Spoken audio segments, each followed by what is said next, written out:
वचन दिले तू मला मालिकेच्या आजच्या भागामध्ये आपण पाहणार आहोत की ऊर्जा आणि शौर्यचं लग्न होत असतं. शौर्यच्या फोनवर कंटिन्यू कॉल येत असतो. शौर्यच्या फोनवर हर्षवर्धनचा फोन आल्यामुळे शौर्य थोडा डिस्टर्ब असतो आणि या सगळ्याबद्दल तो आता ऊर्जाला सांगू लागतो. ऊर्जाला जेव्हा या सगळ्या काही गोष्टी तो सांगतो ना, तेव्हा ऊर्जा ही चकित पडते की हर्षवर्धनचा कॉल का आला असेल.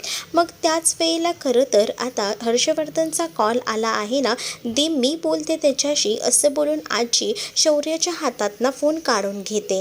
कारण आजीला आता ऊर्जा आणि शौर्याचं लग्न हे व्यवस्थित व्हायला हवं असतं. त्यामध्ये कोणताही प्रॉब्लेम नको असतो. त्यामुळेच या सगळ्या काही गोष्टी घडत असतात. आजी आता बाजूला जातात आणि फोन रिसीव करतात तर विजयाचा कॉल आलेला असतो. विजया आता बोलत असते की कुठे गेलाय माझा मुलगा, आता त्याचा मोबाईलही तुम्ही जप्त केलाय का? मग तू माझ्या मुलाच्या मोबाईलवरनं फोन केला आहेस, तू का तुझ्या फोनवरनं फोन केला नाही आहेस, काय काम आहे ते बोल. असंही आता आजी उलट इकडे विजयाला बोलत असतात. तर विजया म्हणत असते की तुम्ही हे लग्न आताच्या आता थांबवा, हे लग्न होऊ देऊ नका. आज फक्त ही मुलगी लग्न करते ही गोष्ट कळले तर या घरात नुसती भांडणं झाली आहेत. कधीच या घरात एवढी भांडणं झाली नव्हती. आज दोन भाऊ वेगळे झालेले आहेत आणि ते सुद्धा फक्त आणि फक्त त्या मुलीमुळे आणि तुमच्यामुळे. तुम्ही काय करताय? आज तिच्यामुळे घरात आणि भाऊजींमध्ये ह्यांच्यामध्ये भांडणं झाली आहेत आणि ही सगळी भांडणं त्या मुलीमुळे होत आहेत. मग त्यावर मात्र आता तुमची भांडणं झाली आहेत, त्यामध्ये ऊर्जाचा काय संबंध? हे लग्न काही झालं तरी होणारच आहे. आजीने स्पष्ट विजयाला सांगून टाकलेलं असतं. विजयाचं डोकं फिरलेलं असतं. विजयाला काय करावं हे सुचत नसतं. विजयाचं डोकं अगदीच बंद पडलेलं असतं. विजया फोन ठेवते आणि त्यानंतर तिकडनं निघून जाते. तर दुसरीकडे आता शौर्य आणि ऊर्जाचे लग्नविधी सुरू असतात. गुरुजी सांगत असतात की आता तुम्ही हातामध्ये हे हळकुंड बांधून घ्या. दोघांच्याही हातामध्ये हळकुंड बांधण्यासाठी दिलं जातं आणि तेव्हाच ना आता शौर्य ऊर्जाकडे बघत असतो तर ऊर्जा देखील शौर्याकडे. कारण त्यांचं हे जे स्वप्न असतं ना, ते खऱ्या अर्थाने आता पूर्ण होत असतं आणि त्यामुळेच आता सगळ्यात जास्त आनंद ऊर्जाला झालेला असतो. ऊर्जाने कधीच इमॅजिन केलं नव्हतं की एवढ्या लवकर तिचं लग्न होईल, पण आज तिचं जे काही लग्न होतंय त्यामुळे ती खूप जास्त खुश असते. शौर्य जो आहे तो आता ऊर्जाच्या हातामध्ये हळकुंड बांधतो तर ऊर्जा देखील शौर्याच्या हातामध्ये हळकुंड बांधते. आता त्यांच्या लग्नाचे विधी सुरू होणार असतात. सगळ्यात आधी गणपती बाप्पाच्या पाया पडून घ्या असं देखील आता सांगितलं जातं. दोघेही जण गणपती बाप्पाच्या फोटोसमोर आता हात जोडतात आणि पाया वगैरे पडून घेतात आणि तेव्हाच गणपती बाप्पाची सगळ्यात आधी गणेश पूजा जी घालतात ती सुद्धा होत असते. आता या सगळ्या काही गोष्टी होत असतानाच ऊर्जा शौर्याकडे बघून हसत असते. कारण तिच्या चेहऱ्यावरचा तो आनंद सरळ आणि स्पष्ट दिसत असतो.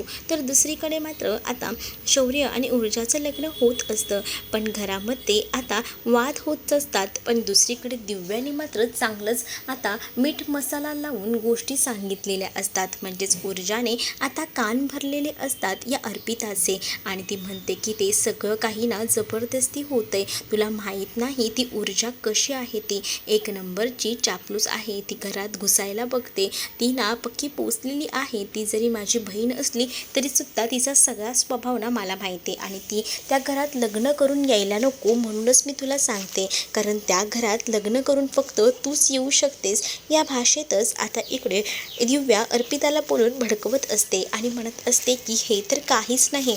तुला अजून एक सांगू का, ती ऊर्जा जी आहे ना ती तर एकदा आमच्या घरीसुद्धा आली होती, ते सुद्धा आमच्या आईंसोबत. पण आईंना यामधलं काही माहिती नव्हतं ना की ती कशी आहे काय. आईंनासुद्धा आधी ती आवडली होती, पण आईंना माहिती नव्हतं की ती ऊर्जा होती ते. असं देखील आता बोललं जातं. जेव्हा एवढ्या सगळ्या गोष्टी ऐकायला भेटतात ना, तेव्हा मात्र आता कळतच नसतं अर्पिताला की काय करावं. अर्पिता बोलत असते की काही झालं तरी शौर्याला या सगळ्यातून बाहेर काढायला हवं. या सगळ्यातून बाहेर काढायचं तिचं तर ठरलेलंच असतं. पण दुसरीकडे मात्र आता दिव्या आग लावायचं काम एक नंबरपणे करत असते.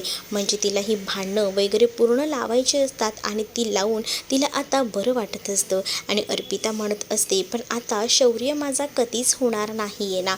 मग दिव्या म्हणते की अजूनही संधी गेलेली नाही आहे, त्या संधीचं तू सोनं कर. काय आहे ना, जर शौर्य भेटणार नाही असं तू बोलते, आता नाही तर कधीच नाही. त्यामुळे त्यामुळे आता जी हातात संधी आहे ना ती सोडू नकोस असं देखील आता सांगितलेलं असतं. आणि जेव्हा या सगळ्या गोष्टी सांगितल्या जातात तेव्हा मात्र आता शिर्के जे आहेत ते म्हणत असतात की काही झालं ना तरीसुद्धा तू जर हर्षवर्धन स्वतःच्या मुलाचा विचार करत असेल ना, मी सुद्धा माझ्या मुलीचा विचार करू शकतो ना. आणि मी या सगळ्या गोष्टींवरूनच सांगतोय की आता ना तुला मी असं सोडणार नाही, तुला होणारा त्रास मी बघू शकत नाही, तुझ्यासाठी मी भांडायला सुद्धा यायला तयार आहे. मग बघतोच ना आता हे लग्न कसं होतं ते, असंही आता ते म्हणत असतात. आणि ते आता ह्या सगळ्या गोष्टी बोलून अर्पिताची साथ द्यायचं ठरवतात. का तर त्याला आता ऊर्जा आणि शौर्याचं लग्न होऊ द्यायचं नसतं आणि त्यासाठी ते काही देखील करायला तयार असतात.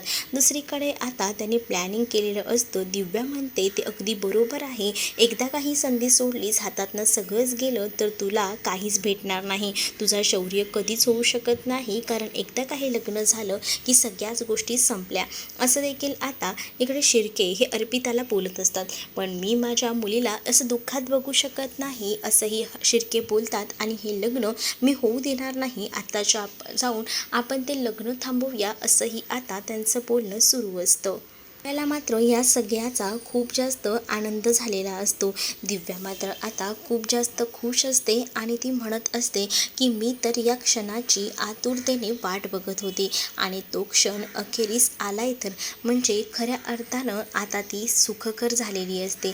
तिला मजा येत असते या सगळ्या काही गोष्टी बघूनच. तर दुसरीकडे मात्र आता इकडे लग्नविधी होत असतात आणि आता ऊर्जा आणि शौर्याची लग्नगाठ बांधायची असते. त्यासाठी सांगतात की मुलाच्या बहिणीला बोलवा. मुलाच्या बहिणीला बोलवायला सांगितल्यानंतर आता बहीणच नाही आली आहे, मग आता काय करायचं. पण त्याच वेळेला शौर्य लगेच म्हणतो की अरे चा पद्मा तर आहे ना, पद्मा करू शकते की, पद्मा ये. मग पद्मा म्हणते की दादा मी. मग आता आजीही म्हणते की हो पद्मा बोलतोय ना तो इतकं, चल. आणि तसंही आमची गाठ तूच तर जुळवली आहेस, मग ही गाठसुद्धा तूच बांध, असा शौर्याचा हट्ट असतो. कारण पद्माच्या ह्या केसमुळेच तर आणि पद्मामुळेच तर ही लोक अशा पद्धतीने एकत्र आलेली असतात आणि त्यांची भेट झालेली असते. मग पद्मा ही आजीने सांगितलंय म्हटल्यावर आता त्या दोघांची गाठ बांधायला तयार होते आणि त्या दोघांच्याही लग्नाची गाठ आता पद्मा बांधते. दुसरीकडे आता सगळीच जणं हॅप्पी असतात कारण ऊर्जा शौर्याचं लग्न कोणत्याही अडचणीशिवाय होत असतं. शौर्याच्या नजरेतच ऊर्जा आता बघत राहते कारण आता ती लग्नघटिका समीप आलेली असते आणि त्यामुळे आता ऊर्जाचे डोळे अगदीच अश्रूंनी भरलेले असतात. हे आनंदाचेच अश्रू असतात. आधी तिनं ठरवलं होतं की शौर्यासोबत लग्न करायचं नाही, पण आईने तिला सहमती दिल्यामुळे आता ती सुद्धा या लग्नासाठी तयार असते आणि अगदी मनापासून. पद्मालाही आनंद असतो कारण ती सुद्धा ऊर्जाला नेहमी समजवायची की शौर्याचं आणि तुझं लग्न व्हायला हवं आणि अगदीच ना तसंच झालेलं असतं. आता हे लग्नही होत असतं त्यामुळे आता शौर्य खूप जास्त खुश असतो. इकडे आता लग्नाची गाठ तर बांधली जाते आणि त्याच वेळेला गाठ बांधून झाल्यावर आता पुढचे विधी करायचे असतात. इकडे आदित्य आणि तीर्थाच्या रूममध्ये सानू आलेली असते आणि ती खूप जास्त रडत असते. तर तिला आता समजवण्याचं कामच आदित्य करत असतो. आदित्य म्हणत असतो की नको बाळा काळजी करू, पण तीही म्हणत असते की आपल्या काकांमध्ये आणि माझ्या बाबांमध्ये कधी एवढी भांडणं झाली नाही जेवढी भांडणं आज झाली, एवढी भांडणं व्हायला नको होती असं देखील आता ती म्हणत असते. आणि जेव्हा हे सगळं ती बोलते ना तेव्हा आदित्य समजावतो. आदित्य म्हणत असतो की जे काही झालंय ना ते सगळं काही विसरून जा, नको इतका विचार करू, मला माहिती आहे तुला राग येत असेल, तुला काळजी वाटत असेल म्हणून तू या सगळ्याबद्दल बोलत असशील, पण सगळ्या काही गोष्टी नक्कीच ठीक होतील. काहीतरी कारणं असतील त्यांचीसुद्धा भांडायची, आता मोठ्यांच्यात आपण बोलू शकत नाही ना, असं देखील तीर्था जे आहे ती आता त्या सोनाला सांगून समजावू लागते. दुसरीकडे आता पाहायला मिळत असतं की तर ह्यांना शौर्याच्या लग्नाला सुद्धा जाता आलेलं नसतं, त्यामुळेच आधीच त्यांना टेन्शन असतं कारण त्यांना लग्नाला सुद्धा जायचं असतं, पण तो प्लॅनही फ्लॉप झालेला असतो. मग आता सोनाच म्हणते की अरे तुम्हाला माहिती ना आपण कोणत्या जमान्यात राहतो. आपण व्हिडिओ कॉलच्या माध्यमातून हे लग्न तर बघू शकतो ना, असं देखील आता ती आयडिया देते. मग ही आयडिया आदित्यला सुद्धा आवडते. आदित्य म्हणतो, अरे च्छा, ही आयडिया तर मला आलीच नाही, मी पण काय. मग आपण एक काम करायचं का, आजीला कॉल करूया का, आजीला कॉल करूया आणि सांगूया की मंगलाष्टक तिथे सुरू झाली ना की आम्हाला सांग. म्हणजे कसं आपल्याला लाईव्हमध्ये व्हिडिओ कॉलमध्ये तरी निदान लग्न बघता येईल ना. मग आदित्य ठरवतो की आजीला कॉन्टॅक्ट करायचा, कारण आता ही सगळीजणं लग्नाला जरी गेली नसली तरी ह्यांना वाटत असतं की आपण घरात बसून तर हे लग्न अटेंड करू शकतो.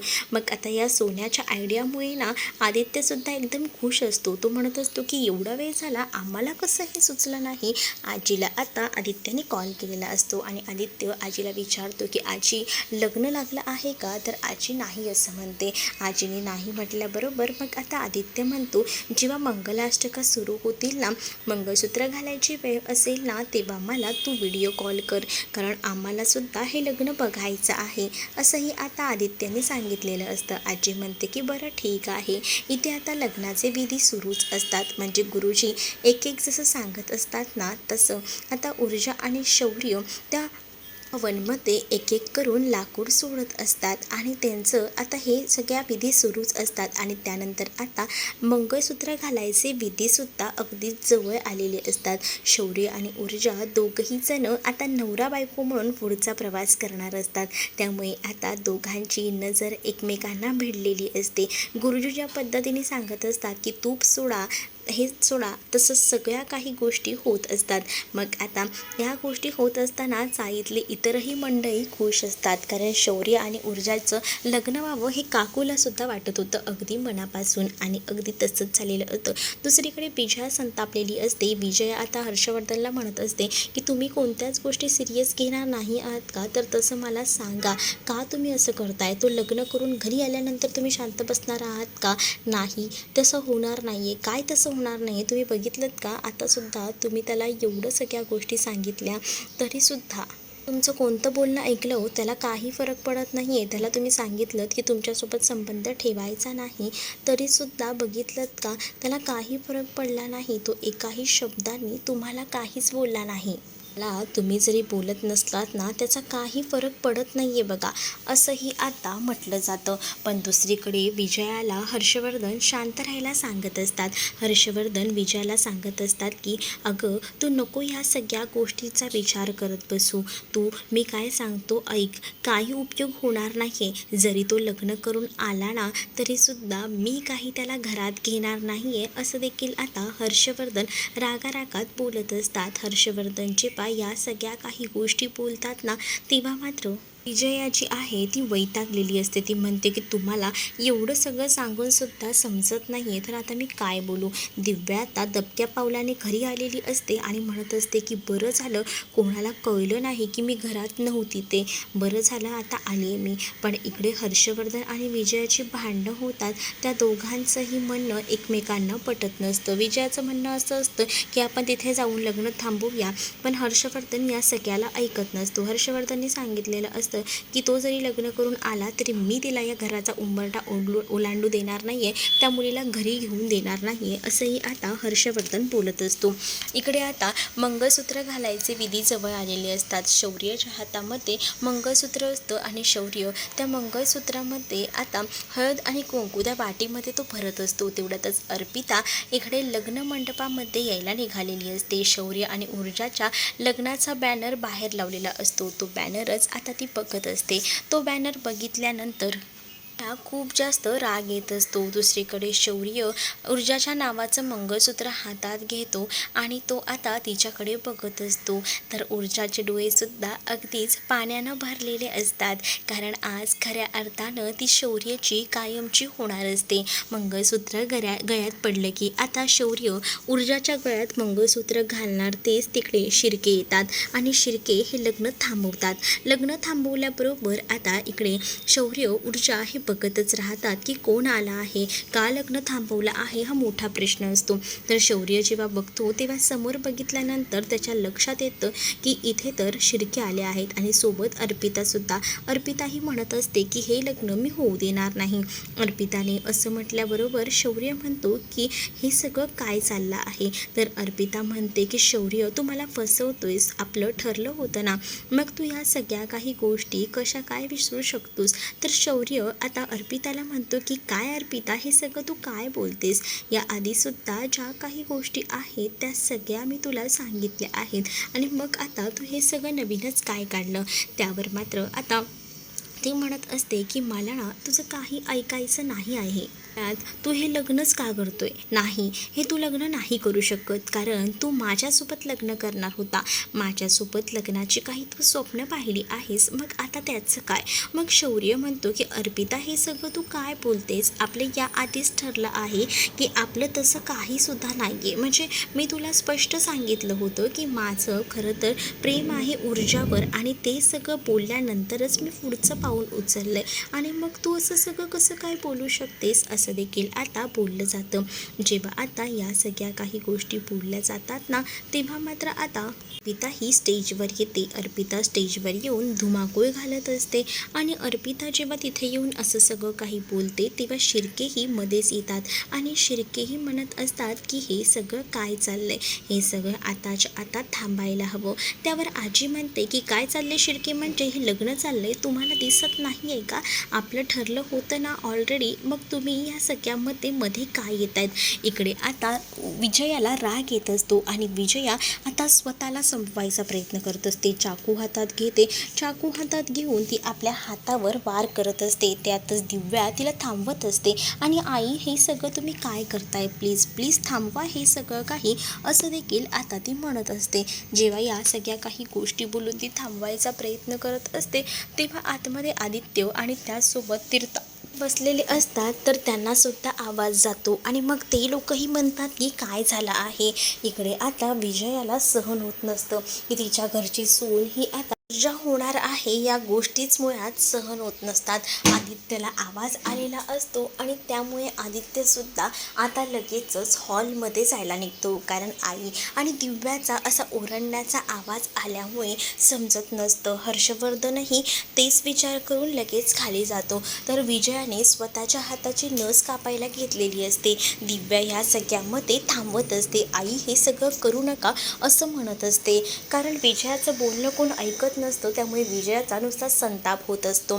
तर इकडे आता आजीवर सुद्धा शिर्के ओरडत असतात आणि तुम्ही हे सगळं चुकीचं करताय, कारण ऑलरेडी शौर्याचं लग्न अर्पितासोबत ठरलेलं आहे आणि तुम्ही या सगळ्या काही गोष्टी चुकीच्या पद्धतीने करताय, असंही आता म्हटलं जातं. तर दुसरीकडे अर्पिता ही शौर्याला सांगत असते की शौर्य, तू हे सगळं चुकीचं करतोय, म्हणजे माझं तुझ्यावर खूप जास्त प्रेम आहे आणि तुलाही माहिती आपलं लग्न ठरलं होतं. त्यावर शौर्य म्हणतो की हे सगळं तू काय बोलतेस, कारण मी लग्न करायच्या आधी तुला सगळ्या गोष्टी क्लिअर केल्या होत्या की माझं प्रेम नाही आहे आणि मी हे लग्न करू शकत नाही. ऊर्जाही म्हणत असते की हो, या सगळ्या गोष्टी आधी शौर्याने क्लिअर केल्या आहेत आणि मगच हे लग्न होतं आहे, मग तरीसुद्धा ही अडवणूक कशासाठी. मग इकडे अर्पिता ऐकायला तयार नसते. अर्पिता म्हणत असते, पण आपलं लग्न ठरलं होतं आणि हे सगळं असतानासुद्धा तू इथेही लग्न करतोय ना, मुळात तेच मला मान्य नाही आहे. तू फक्त माझा आहेस आणि माझाच राहशील. इथे शिर्केसुद्धा ओरडत असतात आणि म्हणत असतात की तुम्ही हे सगळं काही चुकीचं करताय, कारण तुम्ही अर्पिताचं आणि शौर्याचं लग्न ठरवलं आहे आणि तुम्ही आता हे लग्न मोडून सरळ चुकीचं काम करताय. हे सुद्धा आता आजीला शिर्के म्हणत असतात. पण आजी कसली ऐकते, आजी ही तितकीच हुशार. आजीने आता काही ऐकून घेतलेलं नसतं. आजी आता तोडीसतोड उत्तर देत लगेच सुनावू लागतात आणि मग काय, इकडे शौर्य देखील अर्पिताला म्हणत असतो की मी तुला म्हटलं होतं आधीच की माझं तुझ्यावर प्रेम नाही आहे, तर माझं ऊर्जावर प्रेम आहे आणि म्हणूनच मी हे लग्न करायला सुद्धा आता ऊर्जासोबत इथपर्यंत आलो आहे. पण ह्या सगळ्या गोष्टी क्लिअर करून मगच मी हे पाऊल उचललं आहे, असं देखील आता शौर्य हा अर्पिताला डायरेक्ट सांगतो. आता इथे शौर्य जेव्हा ह्या सगळ्या काही गोष्टी सांगतो ना, तेव्हा शिर्केचं तो काहीच ऐकायला तयार नसतो. शिर्के पूर्ण तयारीनिशी आलेला असतो की त्यातला ना आता हे लग्न मोडायचं आहे. पण काही केलं हे लग्न आता शौर्य मोडूच देणार नसतो, कारण त्याने पूर्ण प्लॅनिंग करून शौर्यने ठरवलेलं असतं की ऊर्जाला आपलंसं करायचं आणि ऊर्जाचं आणि त्याचं लग्न होणार असतं. त्यामुळे त्याच्या चेहऱ्यावर एक आनंद असतो. पण आता अर्पिता आणि शिर्के आल्यामुळे मात्र आता त्याच्या चेहऱ्यावर टेन्शन आलेलं असतं. पण दुसरीकडे मात्र आता त्याने सांगितलेलं असतं, जर मी लग्न करेन तर तेच फक्त आणि फक्त माझ्या ऊर्जासोबत, कारण माझं ऊर्जावर प्रेम आहे, अर्पितावर प्रेमच नाही तर मी कसं हे लग्न करणार आहे असं देखील आता बोललं जातं. त्यामुळे आता शिर्केंची बोलती बंद झालेली असते. तर तसंच आपल्याला पुढील भागातसुद्धा खूपच इंटरेस्टिंग असं वळण पाहायला मिळतं, ज्यामध्ये शौर्य आणि ऊर्जाचं फायनली लग्न झालेलं असतं. शौर्याच्या नावाचं मंगळसूत्र ऊर्जाच्या गळ्यामध्ये असतं आणि त्यानंतर मात्र आता शिर्के आणि त्यासोबत अर्पिताला सुद्धा तिकडनं जावं लागतं. आणि त्यानंतर आता जेव्हा हे लग्न होतं तेव्हा आजी शौर्य आणि ऊर्जाला घेऊन निघालेली असते. पण या सगळ्याला आता मुद्दामूनच पूर्वा सांगते की सॉरी, पण हे लग्न झालेलं असलं तरीसुद्धा मी काही ऊर्जाला सोडणार नाही आहे, कारण मला सांगायचं आहे तुम्हाला की जोपर्यंत हर्षवर्धन माझ्या ऊर्जाला सून म्हणून स्वीकारत नाही ना, पर्यंत मी काही माझ्या ऊर्जाला तुमच्या इथं पाठवणार नाही. मग दुसरीकडे सुद्धा विजयाला कसं बसं शांत हर्षवर्धन करत असतो आणि विजयाला सुद्धा हर्षवर्धन म्हणत असतो की शौर्य जरी लग्न करून या घरात आला तरीसुद्धा त्या मुलीला मी आपल्या घरात जराही थांबू देणार नाही आहे. त्या मुलीचा या घरात गृहप्रवेश बिलकुलही होणार नाही आहे, तू काळजी करू नकोस असं देखील म्हटलं जातं. पण इकडे पूर्वानेच ऊर्जाला सोडायचं नाही असं ठरवलेलं असतं. त्यामुळे आता आजी या मतातून काय मार्ग काढेल हे पाहणंसुद्धा तितकंच इंटरेस्टिंग असणार आहे. तुम्ही जर आपल्या चॅनलवर नवीन असाल तर चॅनलला नक्कीच सबस्क्राईब करा. चला तर मग भेटूया पुढच्या भागामध्ये. तोपर्यंत टाटा बाय. व्हिडिओ आवडला असेल तर लाईक करायला विसरू नका.